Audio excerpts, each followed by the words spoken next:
It's actually funny. I'm supposed to still be on holiday right now. I spent a few quiet days in the countryside, far from all the noise, but I cut it short. I can't seem to unplug from what's happening in this crypto space, and I feel this need to continue to do what I've been doing. And there also has been a headline that has been sitting with me for over a week, and it just won't leave my mind.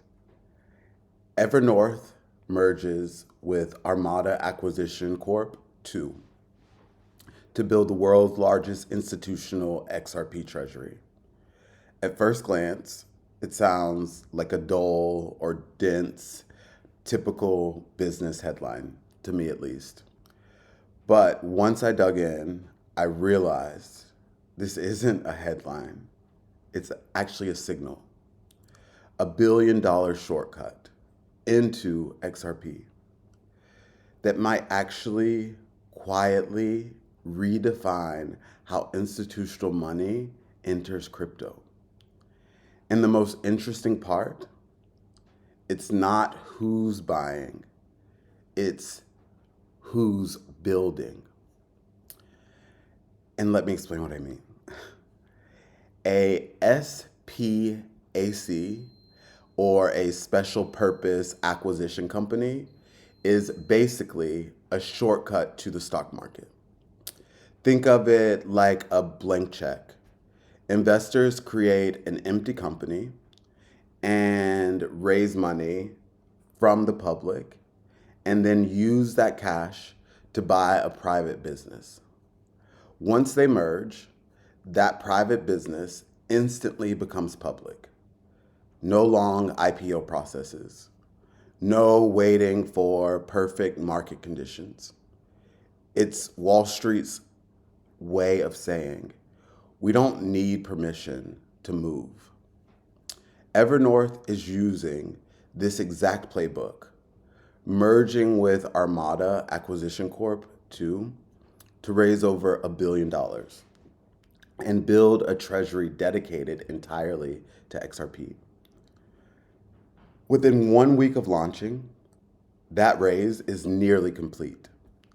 That alone should make anyone stop and ask a simple question. Why XRP? Because if you know how slow institutions usually move, $1 billion speed is not normal. Now, this is where the story shifts from financial news to industry turning point. Evernorth's leadership isn't made up of random executives.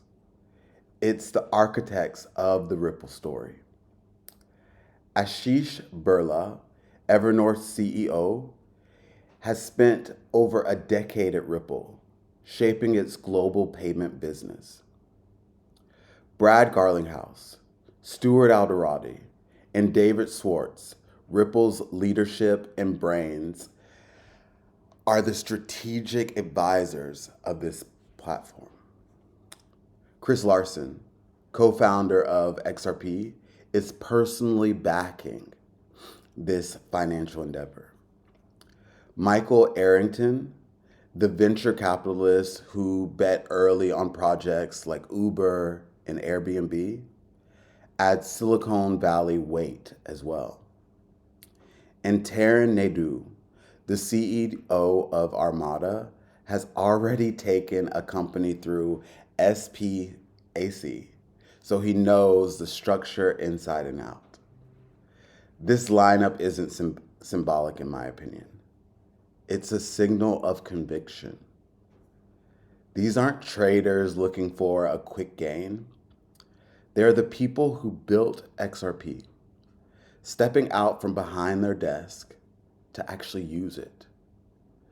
It's the coders, lawyers, and founders saying, we've proven the technology, now let's prove the system. That's what makes this moment different. Because when the builders of an ecosystem decide to build With it, you're not in speculation territory anymore. You're in deployment. Then, look at who's funding this. Ripple itself, the company that created XRP. SBI Holdings, the Japanese financial giant that's been Ripple's partner in Asia for years, committing $200 million in cash. They've already announced plans to distribute Ripple's stablecoin, RLUSD, across Japan in 2026. That means that XRP, the ecosystem that involves it, is expanding beyond payments into stablecoin infrastructure. Add to this Pantera Capital, one of the most respected funds in crypto, Kraken, one of the oldest exchanges, and Ripple Works, a foundation focused on financial inclusion. This isn't just investment capital. It's a coalition of every pillar Ripple's touched so far: technology, finance, policy, and impact. It's almost like the global Ripple network just reassembled itself, not to market XRP, but to mobilize it. So, what does a $1 billion XRP Treasury actually do? Evernorth isn't simply holding XRP like a trophy. They plan to use it. And that's where the story gets exciting. First, by lending. They can lend XRP to major financial institutions that need instant liquidity for global payments. Those borrowers pay fees, creating yield. Second, by bridging. They can use XRP to connect currencies, converting yen to dollars, euros to pounds, instantly and cheaply.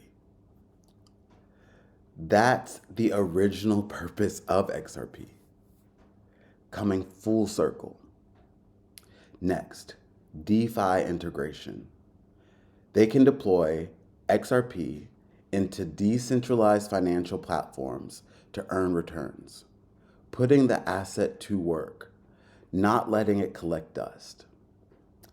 It's like building the world's biggest vault, but instead of letting gold sit inside, they're turning it into a machine that earns yield, deepens liquidity, and strengthens the ecosystem itself. This isn't hodling, it's activation. So, why now? Because for the first time since XRP's creation, the path is clear. The legal fog has lifted. The US courts ruled XRP itself is not a security. At the same time, global rules like Europe's MiCA and Japan's stablecoin laws are giving clarity to institutions. Evernorth saw that and moved first, using an old Wall Street shortcut, the SPAC, to make a new financial reality, institutional XRP, and to make it public now, not later. While everyone waits for an ETF, they just built their own version of one, only bigger, faster, and more flexible. That's what makes this a shortcut, and also what makes it brilliant. They didn't wait for permission. They built the door and walked through it. So let's zoom out for a second. In the last few months, Ripple bought Treasury, a company that helps corporations manage cash. Now, Evernorth is building a treasury of cash, digital cash, tokenized and active. These are two pieces of the same puzzle. Ripple is quietly becoming both the infrastructure and the capital layer for the next version of global finance. And if you've been around this space long enough, you know how rare it is to see technology, leadership, and capital align in this way. The Evernorth SPAC isn't a headline about XRP at all. It's a checkpoint in the financial system's slow shift toward blockchain rails. When I talked in a recent episode about pulling some money from our portfolio to pay bills, some of you compared me to the guy who spent his Bitcoin on pizza. And I get it. It's a very fair joke. But being human inside of this space also matters. Conviction isn't pretending that I'm bulletproof. It's staying in the room when the things get uncertain, still learning, still building. Even if you have to stop and step back for a minute. And watching this story unfold while I've been on this little mini vacation in the countryside reminded me of something. The builders of XRP are doing the exact same thing. They've been through cycles, lawsuits, headlines, and they're still here, laying brick after brick. That's not hype, that's foundation. If Bitcoin was the spark and Ethereum the engine, then this quiet billion-dollar shortcut might be the wiring behind the walls. You won't see it every day, but one morning, the world will flip a switch and realize the entire system's been rerouted underneath them. So while everyone argues about pizza, the people who built the kitchen are quietly designing the next course. I'm James, and this channel is where we slow down the noise and look underneath.